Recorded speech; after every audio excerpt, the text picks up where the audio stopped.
하나님 말씀은 열왕기상 20장 13절에서 21절까지 말씀입니다. 한 선지자가 이스라엘의 아합 왕에게 나아가서 이르되 여호와의 말씀이 네가 이 큰 무리를 보느냐? 내가 오늘 그들을 네 손에 넘기리니 너는 내가 여호와인 줄을 알리라 하셨나이다. 누구를 통하여 그렇게 하시리이까? 여호와의 말씀이 각 지방 고관의 청년들로 하리라 하셨나이다. 누가 싸움을 시작하리이까? 왕이니이다. 아합이 이에 각 지방 고관의 청년들을 계수하니 232명이요 그 외의 모든 백성 곧 이스라엘의 모든 자손을 계수하니 7,000명이더라. 그들이 정오에 나가니 벤하닷은 장막에서 돕는 왕 32명과 더불어 마시고 취한 중이라. 각 지방의 고관의 청년들이 먼저 나갔더라. 벤하닷이 정탐꾼을 보냈더니 그들이 보고하여 이르되 사마리아에서 사람들이 나오도이다. 하치나라 나올지라도 사로잡고 싸우러 나올지라도 사로잡으라. 각 지방 고관의 청년들과 그들을 따르는 군대가 성읍에서 나가서 각각 적군을 쳐 죽임에 아람 사람이 도망하는지라. 이스라엘이 쫓으니 아람 왕 벤하닷이 말을 타고 마병과 더불어 도망하여 피하니라. 이스라엘 왕이 나가서 말과 병거를 치고 또 아람 사람을 쳐서 크게 이겼더라. 아멘. 여러분, 우리가 보고 있는 지금 북이스라엘, 이 상황은 여러분 어떤 상황이었어요? 어제 말씀을 우리가 봤을 때는 그 벤하닷이라고 하는 아람의 왕이 쳐들어왔습니다. 근데 그냥 쳐들어오지를 않고 32개의 왕들과 그들과 연합해서 지금 북이스라엘을 쳐들어와 있는 그런 상황이죠. 그리고 그들이 얼마나 교만했는가.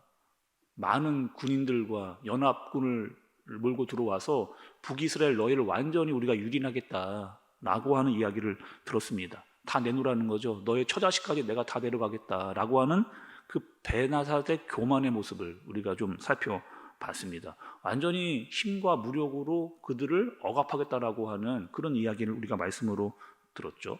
그리고 지금 북이스라엘의 입장에서 볼 때는 이길 확률이 거의 0%입니다. 이길 수가 없는 그런 상황인데 오늘 말씀 여러분 한번 좀 보시죠. 13절의 말씀을 좀 보시면 한 선지자가 이스라엘의 아합 왕에게 나가서 이르되 여호와의 말씀이 내가 이 큰 무리를 보느냐? 내가 오늘 그들을 내 손에 넘기리니 너는 내가 여호와인 줄을 알리라 하셨나이다. 이렇게 얘기합니다.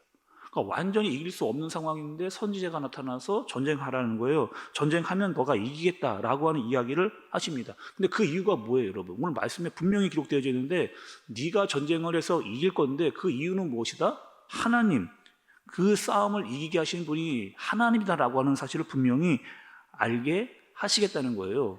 그리고 아합이 그 적군들을 보니까 적군들이 지금 뭘 하고 있느냐? 벤하닷과 32명의 왕이 지금 술을 마시고 있는. 여러분, 이것도 참 보면 좀 어리석은 왕의 모습을 보여주잖아요. 32명의 왕들이 모여서 우리 완전히 싸움을 이겼다라고 해서 술판을 벌이고 있는 그런 모습을 지금 보여주고 있는 거죠. 완전히 북이스라엘을 물러보고 있는, 한참께 보고 있는 그런 모습입니다. 자기네들끼리 모여서 우리는 완전히 이겼다, 우리끼리 먹고 마시자, 즐기자, 이러고 있는 모습인 거죠. 완전히 교만의 극치를 보여주는 그대로의 그 모습입니다. 또 여러분, 선지자가 그 말을 해줬잖아요. 도저히 객관적으로 이길 수 없는 싸움인데 이긴대 하신다는 말을 들었습니다. 저는 여러분 말씀을 좀 보는데 좀 이해가 안 되더라고요. 사실은 오늘 말씀으로는. 왜냐? 하나님 왜요? 아니, 이 아합이 얼마나 악한 왕이에요? 최악입니다. 우리가 말씀을 계속해서 봤지만 이 아합이 정말 최악의 왕이거든요. 아니, 그런데 하나님 그냥 이 싸움을 통해서 그냥 없애버리시면 되잖아요. 아니, 없애버리시면은 북이스라엘도 좋고 아합도 좋고 다 죽을 건데, 아니 빨리 없애버리시지 그냥. 그리고 완전히 지금 이스라엘을 우상 천주로 만들어봤던 그런 왕 아닙니까? 근데 왜 전쟁에서 이기기도 하시고 또 아합이 승리하게 하는 이런 일들을 하게 하시는 거예요? 아니, 망할 것 같으면 빨리 망하게 해주시고, 어떤 왕은 굉장히 조금만 잘못해도 막 그냥 빨리 망하던데 왜 그렇게 하시는 겁니까? 라고 하는 의문이 저 안에 들었습니다. 하나님의 생각과 우리의 생각은 다르고 또 하나님의 생각을 우리가 다 알 수 없는 존재이기도 합니다. 하나님께서 보여주시는 것은 뭐예요? 말씀을 통해서 하나님께서 우리에게 알려주시려는 뜻은 뭔 거예요? 하나님이 끝까지 포기하지 않는다는 겁니다. 그렇게 악한 왕 아합일지라도 하나님께서 끝까지 포기하지 않는다는 거예요. 하나님께서 처음부터 포기하려고 했으면 여러분 언제 아합을 죽이셨냐면 여러분 갈멜산에서 850명과 싸웠을 때 그때 아합 죽이는 게 오히려 더 편했을 거예요. 그런데 하나님께서는 여전히 아합에게 뭐 하는 거예요? 돌아올 기회를 주시는 겁니다. 마지막까지 그에게도 계속 기회를 줘서 그 악인도 돌아올 수 있는 기회를 하나님께서 계속해서 주시는 거죠. 너희 다 죽게 생겼지 않았느냐? 그럼에도 내가 지금 기회를 주고 너희가 돌아올 수 있도록 하는데 이 사실을 빨리 캐치하고 하나님께 회개하는 것이 옳은 것 아니겠느냐라고 하는 그것을 보여주시는 것. 그리고 하나님께서 보여주시는 아합에 대한 은혜입니다. 돌아올 수 있는 기회죠.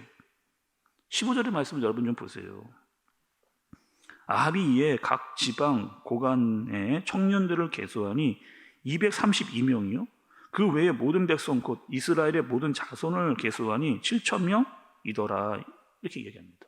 그러니까 지방 고관이 232명, 그리고 여기서 7,000명이라고 하는 것은 전쟁에 나갈 수 있는 사람들을 다 모아보니까 이 정도 수라는 거예요. 지금 여러분 전쟁을 하러 온 32개의 국가와는 게임이 되지 않을 정도로 작은 수가 지금 모여 있는 겁니다. 거기다가요 232명은 지방 고관이에요. 싸울 수 있는 능력이 별로 없는 그런 사람입니다. 거기다가 16절에 보니까요 지금 전쟁을 할 시기가 때가 몇 시냐면 정오입니다. 대낮이라는 거예요.